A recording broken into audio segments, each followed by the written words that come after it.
Hey everybody, it's Moonbow here, bringing you guys more Scrap Mechanics suggested creations, this time with a build that was requested long ago, and I'm finally getting to it. It's Thunderbird 2.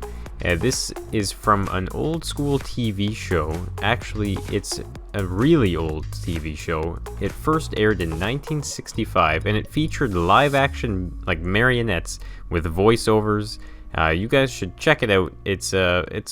It's pretty dear to me. I used to watch it a lot when I was younger, and so it was such an awesome suggestion to get the Thunderbird 2, which is probably one of the coolest ones there is, honestly. If you saw the pictures there, you'll see the different ones. They go from 1 to 5, and this is the second one of the set, and this one features basically a hollow body ship that can hold a hangar in the middle that usually would store some type of land vehicle, like a tank or a drill or who knows what. If you saw the show, then you would definitely know what I'm talking about. But I'm gonna go through the build here, guys, and show you what I've come up with, and we'll see what we got. So this build took me the last 2 or 3 days to make, actually, so that's why there was a bit of a delay in videos. I really wanted to get this done, and it was a nice challenge for me. And it was loads of fun to get it working, and now that it works really well as far as the game should be concerned, it's awesome. Minus the fact that the game is still so FPS reliant, and when I put the kind of pod hangar inside the ship, I get some really bad lag when I start moving in certain directions, but nonetheless, this ship is loaded full of really neat features. I'm going to show you guys the inside here. So this is just the housing of the pod, so it would get loaded in here. I wanted to do like a piston action kind of thing to get it to load in, but ultimately you take the pod that's out there and you put it on the lift and you put it inside the middle. I'll show you guys that after I show you the rest of the ship here, though. So you come up to the front here. This is the cockpit. As you can see, you're kind of like, oh, this is weird. I'm way down here, and the chairs are up there. So all you have to do actually is just press this button here, and you'll see those kind of little guards come up, and the platform raises, and then you're inside the cockpit, which I thought was awesome, actually. The reason why this chair is here is actually because you can hop up on top of the ship. If you've seen a lot of my other builds, you'll know that I usually put a chair like that just for ease of access up and down, like so. But you can press that button again and it'll bring you right back down, and it'll open the way.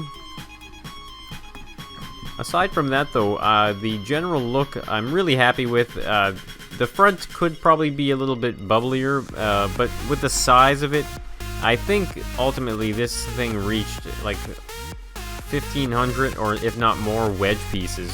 If you guys see it in the workshop, I'll actually be putting this in the workshop soon. I just want to do a couple more things to it before it's completely finished. But I think there's at least 1,500 or so wedge pieces on this alone, not even including this, which just has a few more on top. But aside from the ship there, I'm going to quickly show you the pod here just to get it out of the way. It's really neat, actually. It has a kind of an interesting locking mechanism to fly around with this. It basically has a sensor, so you move the guards that would come out of this ship, and they slot into here.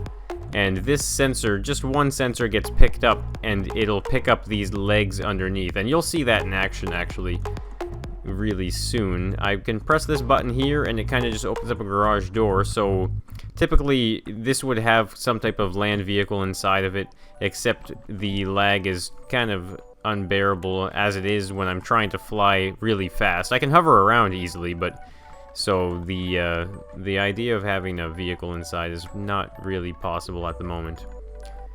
But I'm going to show you guys how this flies quickly without any of the pod stuff going. So really, it's quite simple, actually. The one key controls this kind of middle platform here, as you can see. 2 is your general kind of upward thrust, as per usual. 3 and 4 roll it, and 5 and 6 are your tail up and down. And I've actually made this extremely balanced. This is one of the most balanced things I've ever made before, actually. I'm really happy with how it turned out. So here you can actually see, I'll show you the arms that pop out. As you can see, those are the things that slot into the into the pod, and it'll lock it in and also trip the sensor to get those legs raised up as well. 9 is actually the kind of, you saw it in the thumbnail, 9 is what kind of raises the pistons up like that. So in the show, normally the ship would rise up with the pistons, and there's like a conveyor belt or who knows what, and it would kind of move the pods around, and you would get one underneath your ship, and then once the pod was underneath your ship, you would just lower the ship on top of the pod and basically just lock it in. But in the end, this one didn't work out that way because, I mean, I put the pistons in, don't get me wrong, but the pod is too tall as far as like the design was concerned. So if Scrap Mechanic had pistons, I could probably do something a lot better than this, but at the moment we don't have pistons, so we're kind of making these, you know, clunky 90-degree turning things. But ultimately this one needed thruster assistance as well, because if not, I don't think the controllers would have been enough just to pull it. So, I mean, ultimately though, it looks pretty neat to just be able to pick your ship up like that and then drop it back down again.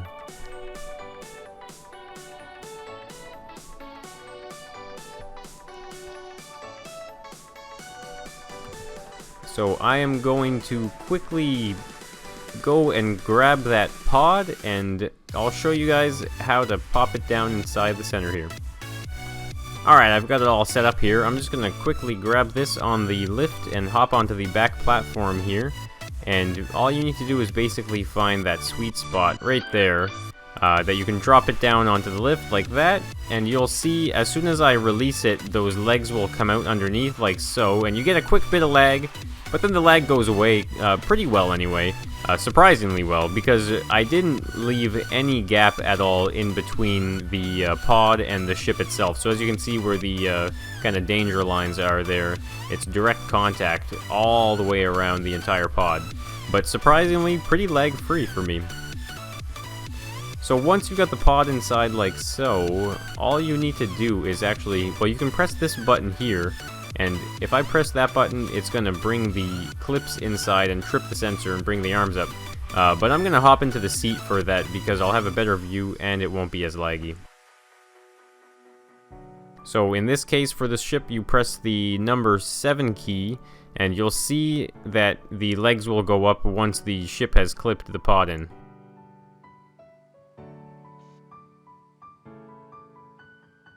Mind you, of course, you get a little bit of lag once it transitions from the clipped position into the legs up position, but really, once it's in, you can see I can maneuver pretty easily as far as the pod being inside the ship. I can easily take off. I've added extra thruster power so that it can actually fly with the pod inside of it. Like I was saying earlier, though, it gets extremely laggy, and it has a hard time kind of maneuvering around, but ultimately you can see it goes all the way up, and it's very stable even with the pod inside of it. And I'll quickly just drop down, because it's a lot more fun to fly without the pod in it, but you can actually press 7 again, and that'll release the pod.